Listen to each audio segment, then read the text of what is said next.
And live at 5, we're still more than a year away from Election Day, but we already know some of the candidates trying to make it to the governor's mansion. Yeah, they're trying to use all the time they can, really, to appeal to voters. Atlanta News first political reporter Doug Reardon is live in the state capitol. And Doug, we're definitely seeing a trend here, right?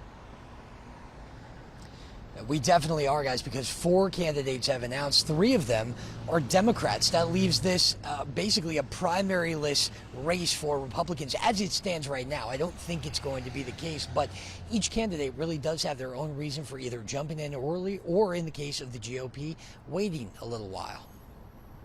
So far, this is the field of Georgia governor candidates for an election still over a year away. Atlanta area state senator Jason Estevez, former Atlanta mayor Keisha Lance Bottoms, a local Methodist Reverend Olu Brown, and Attorney General Chris Carr.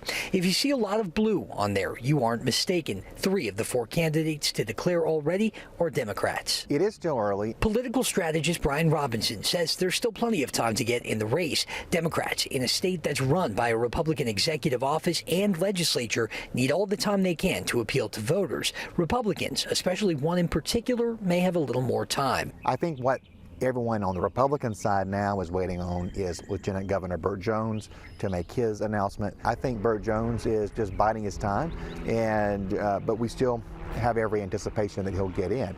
There's a reason for that. Unlike Carr, Jones is likely going to be able to fund his own campaign. Carr simply needs more time to fundraise. Carr is someone who's going to have to go out there and raise the funds to compete.